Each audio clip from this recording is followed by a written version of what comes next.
Suatu masa di wilayah paling timur Pulau Jawa, terdapat suatu negeri yang bernama Sindujoyo. Negeri ini dipimpin oleh seorang raja yang bernama Sulakrama. Raja Sulakrama memiliki seorang patih setia yang rupawan dan gagah perkasa yang bernama Raden Sidopekso. Sidopekso merupakan keturunan Pandawa dari darah Sadewa. Suatu hari, Raja Sulakrama meminta Raden Sidopekso untuk mencari obat ke pegunungan. Di sana terdapat seorang kakek tua pertapa yang matanya buta. Dia bernama Begawan Tambapetra, kakek Sidopekso. Saat mengunjungi kakeknya di gunung, Sidopekso melihat sesosok wanita yang cantik jelita. Wanita itu bernama Sri Tanjung. Sri Tanjung berbeda dari wanita pada umumnya. Parasnya begitu cantik layaknya bidadari. Paras cantiknya ia warisi dari ibunya, yang ternyata memang seorang bidadari yang dinikahi oleh manusia.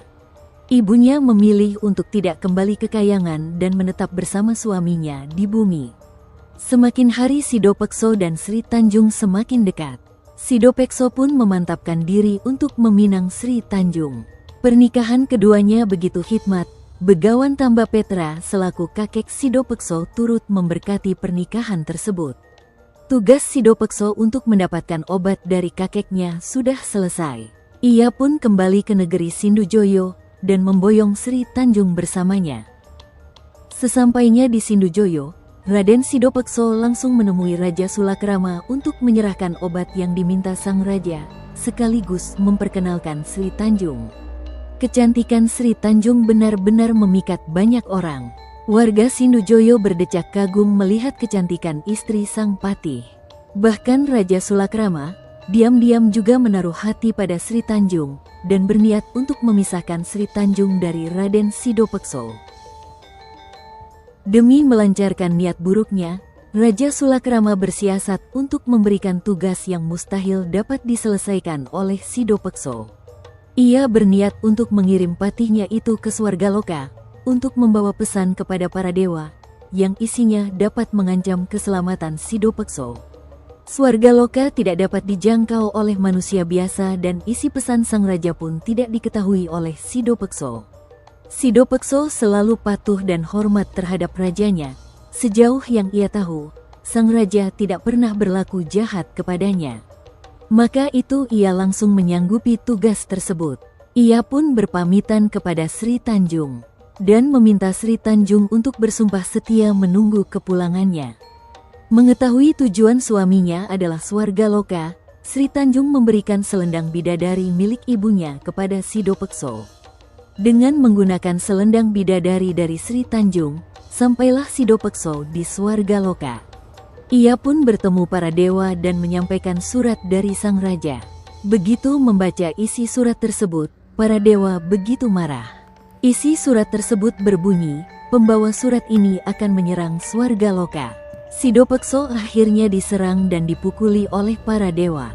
Selama Sidopekso di Swargaloka, Sri Tanjung selalu berdoa kepada para dewa untuk keselamatan suaminya. Melihat Sri Tanjung yang sedang sendiri, Raja Sulakrama langsung menghampiri Sri Tanjung. Ia berusaha untuk mendekatinya, merayunya, bahkan nyaris memperkosanya. Beruntung Sri Tanjung mampu mencegahnya. Ia bahkan dengan tegas menolak cinta Raja Sulakrama. Sang raja marah luar biasa. Ia tak terima dengan perlakuan Sri Tanjung. Ia bahkan berniat untuk mendapatkan Sri Tanjung dengan cara apapun.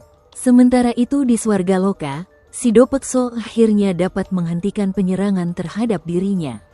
Ia menjelaskan kepada para dewa bahwa ia adalah keturunan Pandawa, anak Sadewa. Dan ia sama sekali tidak mengetahui isi pesan yang ia bawa.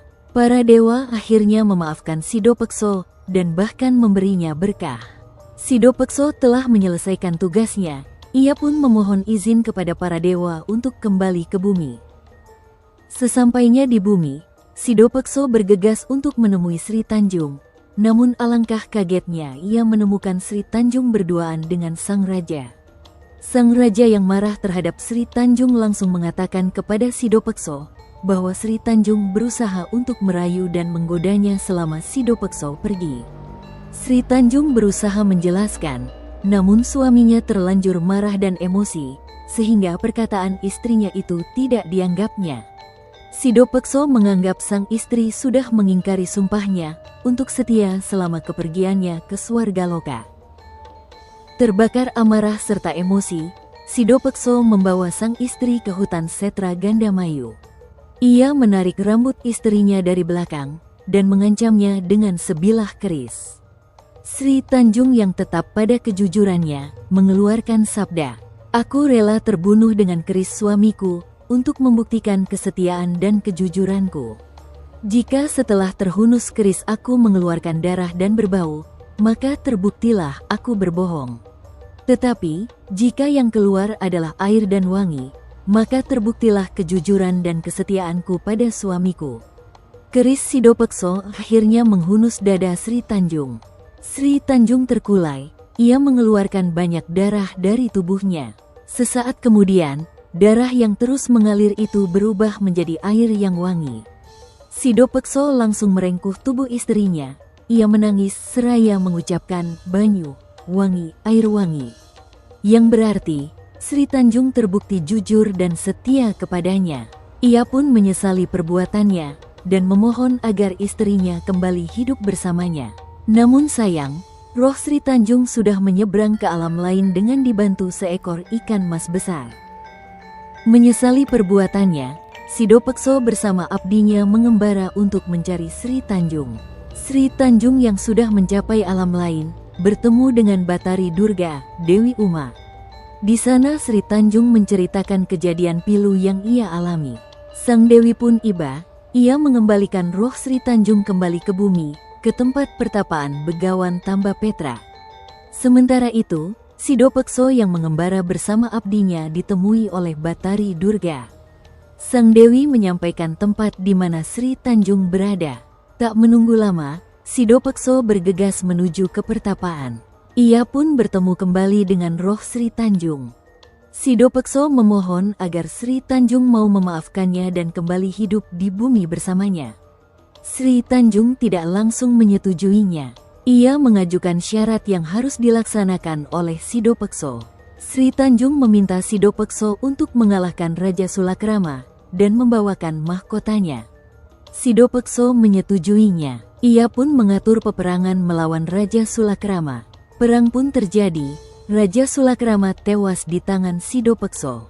Sang Patih kemudian membawakan mahkota rajanya ke hadapan Sri Tanjung. Sri Tanjung akhirnya melihat kesungguhan suaminya itu. Ia pun memaafkannya. Para dewa dan Batari Durga menghidupkan Sri Tanjung kembali.